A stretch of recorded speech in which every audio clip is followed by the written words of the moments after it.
Olá, queridos, graça, paz e prosperidade. Bem-vindos a mais uma quinta de batalha espiritual pelo canal José Maurício. Você que não é inscrito aqui, se inscreva. É inscrito lá na TV Palavra Viva, nos assiste pela resenha ao meio-dia de segunda a sexta. Agora você pode se inscrever aqui. É inscrito aqui, mas não é inscrito na TV Palavra Viva, corre lá, se inscreve, porque também o canal da TV Palavra Viva tem muito conteúdo que abençoa a sua vida.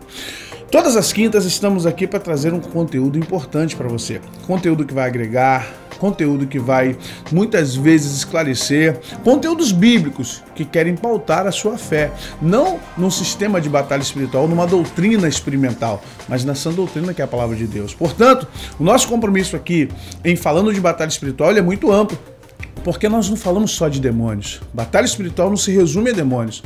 Batalha espiritual fala também de anjos. Batalha espiritual fala do Espírito Santo, fala da autoridade do nome de Jesus, fala do sangue de Jesus para salvar, fala de uma série de outras coisas. Estratégia, libertação, cura, manifestação do poder de Deus. Então, quando alguém diz assim, mas falar de batalha espiritual é muito... Não, é muito o quê? É muito complexo, porque batalha espiritual não está resumido ou restrito a figuras demoníacas. Batalha espiritual é algo muito maior, algo muito amplo, e nós precisamos, como igreja, dominar e entender isso, para que possamos lutar contra principados, potestades, dominadores, seres da maldade, hostes espirituais que estão nas regiões celestes e guerreiam todos os dias contra nós, contra a humanidade, contra a igreja. Por isso é importante lembrar também o mesmo apóstolo que escreve Efésios, que escreve para a gente também, olha, embora andando na carne, não militamos segundo a carne, porque as armas das nossas milícias não são carnais, são espirituais, poderosas em Deus para destruirmos as fortalezas, anulando os sofismas e levando tudo em obediência a Cristo Jesus. Portanto, aguarde aí mais um tema muito importante, muito interessante, que você vai ver agora. Uma vinhetinha de 15 segundos e eu já volto.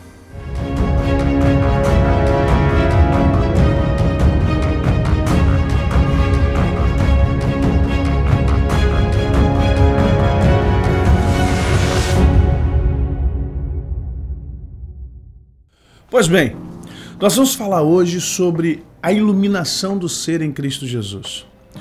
Eu tenho me preocupado muito na batalha espiritual com os libertadores, com os cristãos. Eu sei que todos querem, às vezes, saber segredos sobre demônios, como funciona o principado, como funciona a potestade, como derrotar inimigos aqui, como ter uma revelação ali. Só que entenda, isso só terá verdadeiramente eficácia se houver um libertador, um guerreiro, um intercessor, um cristão, um líder, um ministro saudável. Não tem como eu ensinar a vocês coisas sobre inimigo se você, ou eu, ou nós, estamos carecendo de cura. Estamos carecendo de identidade espiritual. Estamos carecendo de autoridade. Por que nós não temos tido autoridade no mundo espiritual, principalmente contra demônios, contra o inferno? Porque a sociedade de hoje está doente. E a igreja por si faz parte da sociedade, ela também se encontra enferma, não como o mundo, mas bem enferma. E é importante que a gente aqui nesse canal traga para você alguns conceitos importantes. Na quinta-feira passada, falamos sobre pensamentos intrusivos e invasivos. E hoje nós vamos falar sobre justamente ser iluminados por Cristo, porque nós temos algo dentro de nós que é importante que nós entendamos. Carl Gustav Jung, um dos proponentes da análise, da psicanálise junto com Freud, traz pra gente um arquétipo muito interessante que ele chama de sombra. O que é analiticamente uma sombra? A sombra é aquele lado sombrio que todos nós temos. E a Bíblia fala disso sim. Você vai ver vários personagens sendo derrubados por suas sombras. O que seria a sombra, pastor? É o ego. Não tão o ego, mas um efeito do ego. Um efeito de algo que não recebe luz da consciência na figura, na arquetipologia e na linguagem da psicanálise. Mas na nossa linguagem cristã teológica, é verdade, não recebe luz. Há muitos de nós que recebeu Jesus, mas ainda não conseguiu ter toda a sua vida iluminada. Infelizmente, nós achamos que estar na igreja, cantar louvores, entregar dízimo, fazer parte de um ministério ou coisa assim, nos faz seres iluminados. Nós não somos iluminados por causa de ações ou estereótipos de crente, por causa de roupa de crente, linguajar de crente. Nós somos iluminados quando a nossa alma ela está cativa ao senhorio de Jesus Cristo. Quando não há nela nenhum tipo de fragilidade, brecha ou mesmo pecados ocultos, escondidos para que Satanás nos ataque ou, infelizmente, nos derrote na nossa própria casa, no nosso próprio campo de batalha. É importante entender que esta sombra existe sim, apesar de vir de um proponente da psicanálise, da psicologia, mas ela bate muito com aquilo que Jesus fala. Quando Jesus diz, eu sou a luz do mundo, quem me seguir jamais andará em trevas. As pessoas pensam que a luz do mundo é uma religião. As pessoas pensam que a luz do mundo é algo para iluminar. Não! Ele primeiro tem que iluminar dentro de mim, dentro de você. Quando ele diz, eu sou a luz do mundo, quem me seguir jamais andará em trevas, é andar em trevas para dentro, não é andar em trevas para fora. Nós nos preocupamos com as trevas externas, mas temos que iluminar trevas internas. Por que há tanta malícia, há tanta maldade dentro da igreja?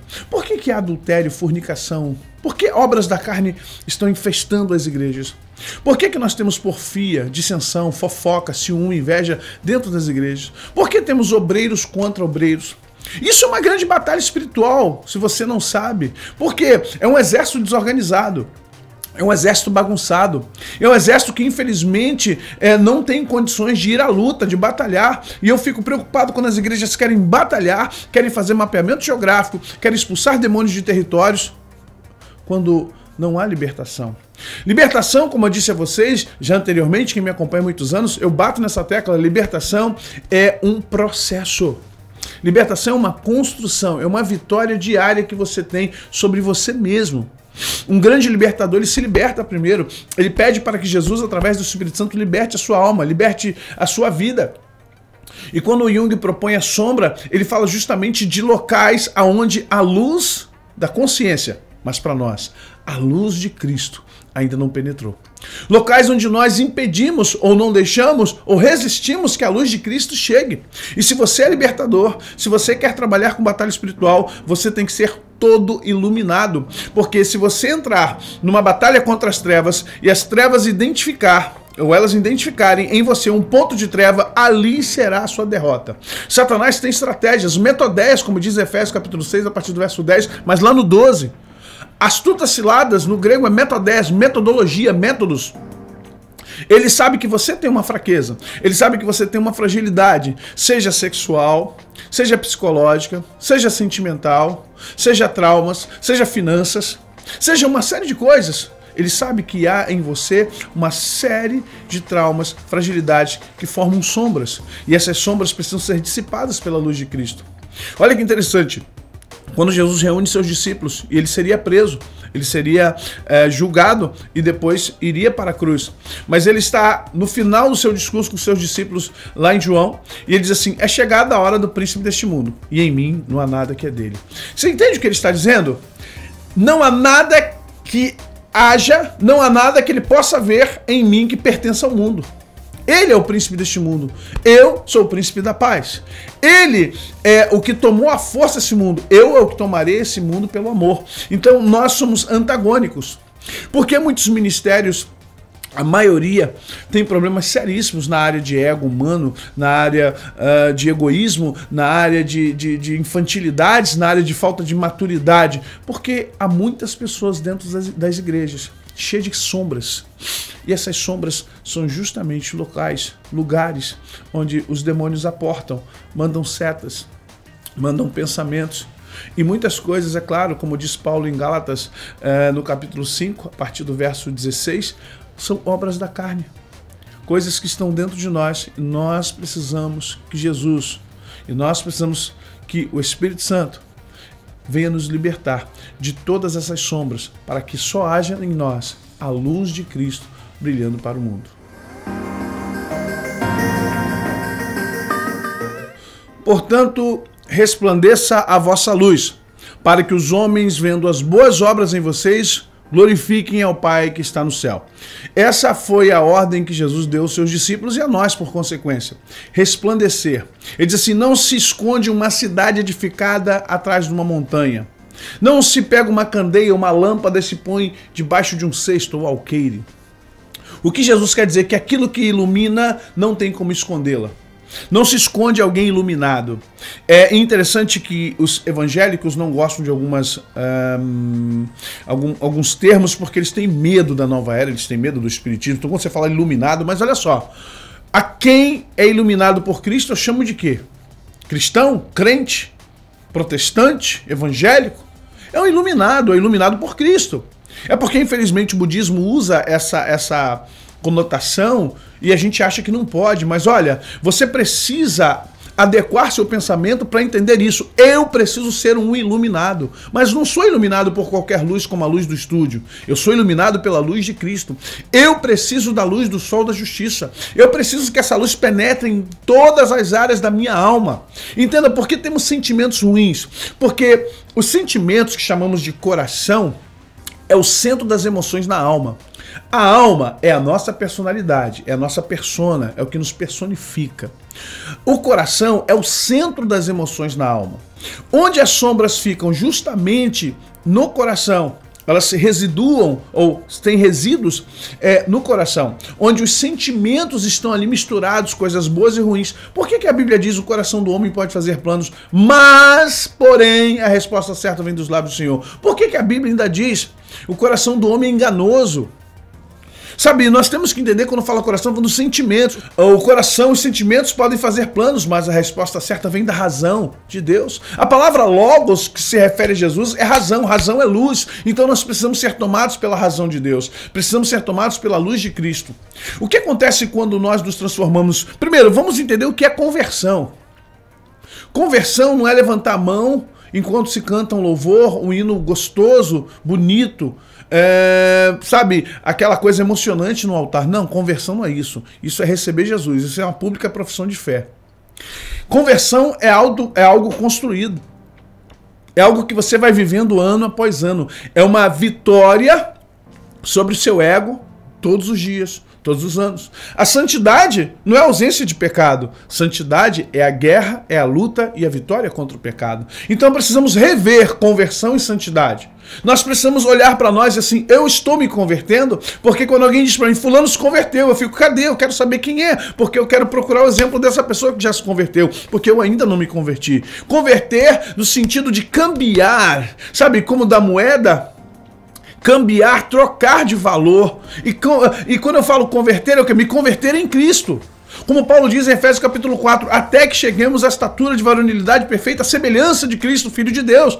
Conversão é chegar à estatura de Cristo.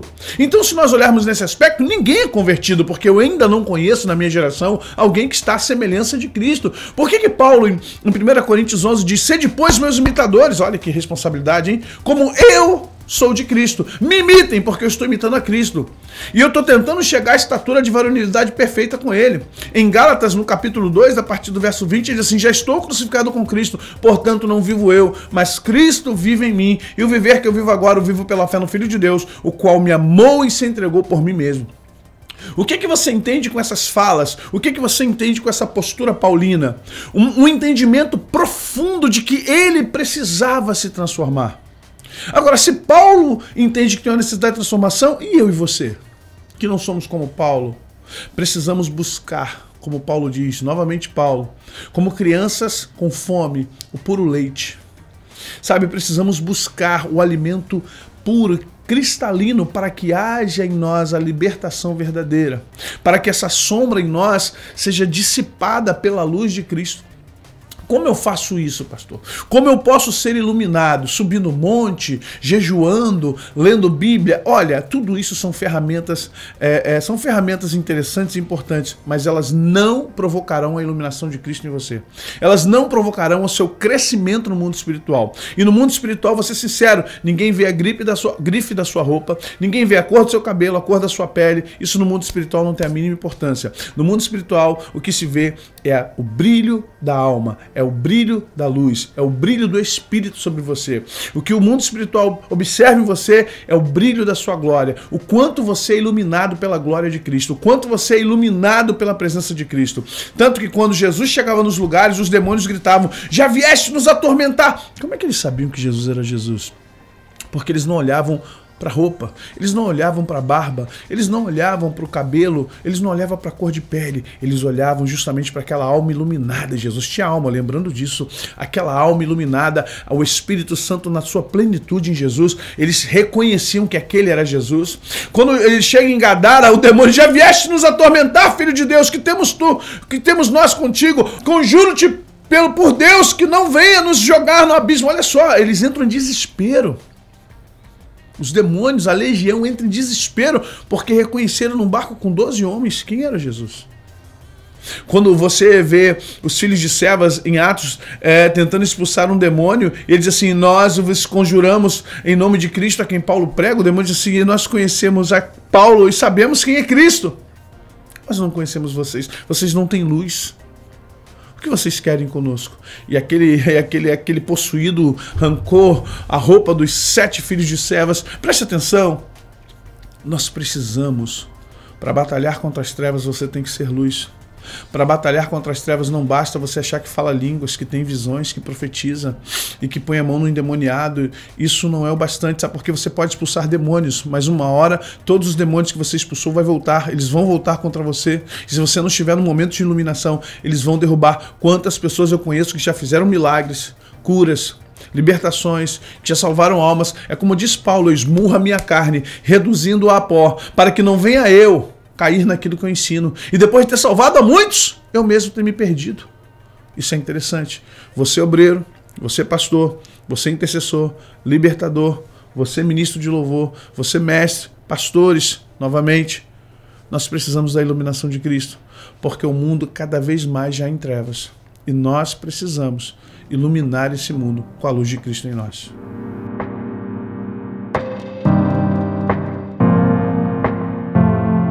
Finalmente, como então, pastor, eu me ilumino? Por favor, eu entendi, já compreendi, você citou todos os textos bíblicos e eu captei a vossa mensagem, querido mestre.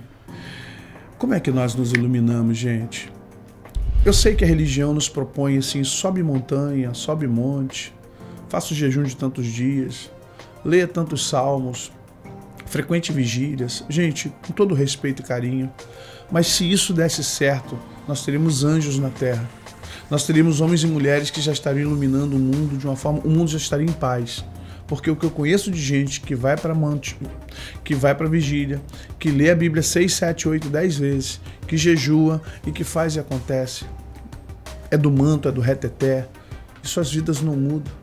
É interessante que você olha para a vida desses queridos irmãos, tudo amarrado nas finanças, tudo amarrado na vida sentimental. Ministério não cresce, é muito bom para si, mas quando vai para a igreja não consegue se submeter às lideranças, não tem condições de trabalhar com a igreja. Então vamos entender que essas ações são ações auxiliares, elas não são as ações que provocam verdadeiramente a nossa transformação, nem a nossa iluminação em Cristo. Quem me ilumina? Cristo, através do Espírito Santo. Então como é que eu faço? O Espírito Santo está em mim, está em você. Como podemos ser iluminados? Quando nós permitimos que o Espírito Santo seja literalmente o Senhor das nossas ações. O Espírito Santo é como Cristo. Jesus disse: não vos deixarei órfãos na terra, porque ele estaria saindo da terra. Enviarei um, o Pai enviará um, alhos, semelhante como eu, da mesma natureza que eu, e ele ficará com vocês até o final. Eu tô indo porque acabou meu tempo, mas ele não vai embora. Ele só vai embora até o último santo sair dessa terra. Ele não sai daqui sem os santos. O Espírito da verdade, ele vos ensinará na verdade. Ele vai lembrar vocês do que vocês precisam falar.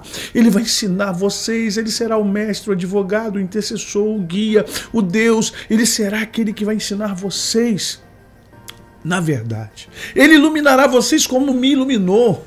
Quando Jesus está com Moisés e Elias, aquele brilho de glória é o brilho do Espírito Santo de Deus nele. Vamos entender que nós precisamos, com todas as forças, nos submeter à força do Espírito Santo. Com todo o nosso empenho, nos submeter à realidade do Espírito Santo de Deus nas nossas vidas. Precisamos permitir que Ele nos ilumine. Como? Primeiro, usando o Salmo de Davi: sonda-me, ó Deus, vê meu coração. Vê se há em mim algum caminho mau. Reconheça as suas fragilidades. Reconheça que lá na sua sombra tem pecado de estimação. Reconheça que você tem fraquezas sexuais. Reconheça que você é mau administrador e financeiramente você prejudica a sua vida e a vida de muitos. Reconheça que você é um péssimo obreiro, você não é obediente, você fala mal do seu pastor, você fala mal do seu irmão, você fala mal da igreja. Reconheça.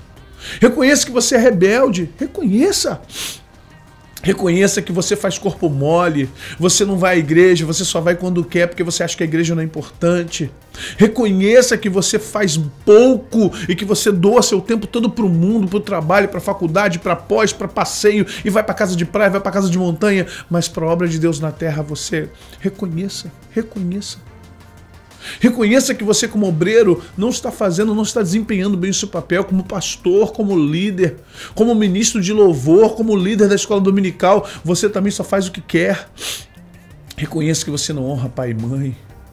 Reconheça que você não dá tempo adequado aos seus filhos, à sua família. Reconheça que o seu ego é muito grande, então você disputa com seu marido, você disputa com a sua esposa, quem ganha mais salário, quem tem a melhor, quem é que tem a grife. Quem tem o melhor carro? Reconheça que a sua vida está vazia e você precisa ser iluminado. Essas coisas vão alimentando a sombra dentro de você. Vai gerando essa sombra na sua alma.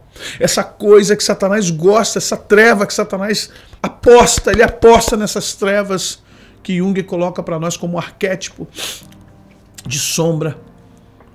É por isso que Judas fez o que fez. É por isso que Pedro fez o que fez. É por isso que Davi fez o que fez. É por isso que Sansão fez o que fez. É por isso que você vê um Abraão, um homem amigo de Deus, mentindo com relação à sua esposa várias vezes. É por isso que você vê, sabe, muitos homens que dizem assim, mas como isso? É por isso que você vê várias pessoas cometendo erros. São sombras. São sombras. E a Bíblia é tão linda que ela não esconde isso de nós. Está lá os personagens para a gente olhar e ver. Preste atenção. Hebreus no capítulo 12 começa a dizer assim, portanto, nós que estamos cercados de uma tão grande nuvem de testemunhas, esses que venceram suas sombras, para alcançar aquilo que nós estamos alcançando, e eles não puderam, porque sem nós eles não seriam completos, porque Cristo está em nós. Corramos para a carreira que nos está proposta, desembaraçando-nos de todo o pecado que tão tenazmente nos assedia. Corramos para a carreira que nos está proposta, olhando para o autor e consumador da nossa fé, que se propôs ir para a cruz, sem medo da humilhação, sem medo da vergonha. Façamos isso também. Gerar uma autoanálise de quem nós temos sido. E 3, com muita sinceridade, dizer, Espírito Santo, eu sou um guerreiro, eu sou uma guerreira. Espírito Santo, eu tenho um chamado para ser libertador. Eu tenho um chamado para ser um batalhador, um guerreiro nas regiões celestes. Eu tenho um chamado para ser evangelizador, adorador, usar de adoração profética como arma de libertação. Mas a minha vida não está de acordo, não está dentro daquilo que verdadeiramente precisa ser. Me ajuda. Eu preciso começar um processo de conversão. Ilumina minha alma, ilumina o meu ser e põe para fora todas as trevas. Vê se há em mim algum caminho mau. E há. E me ajuda. Limpa-me, livra-me, para que eu possa, em santidade, ser reconhecido, ser consolidado na minha autoridade espiritual. Para que os demônios, o mundo espiritual, olhe para mim e reconheça que há um ser iluminado pela luz de Cristo, batalhando, não contra carne e sangue, mas contra principados, potestades, dominadores, contra seres espirituais e hostes espirituais nas regiões celestes. Que Deus possa abençoar a sua vida. Gostou do conteúdo? Deixa o seu like, assina a notificação, seja inscrito e, por favor, comente, vá lá nos comentários e comente o que você quiser. O seu comentário é importante para nós, tá bom? Deus te abençoe e até a próxima quinta. Graça, paz e prosperidade sejam da parte de Cristo. Amém.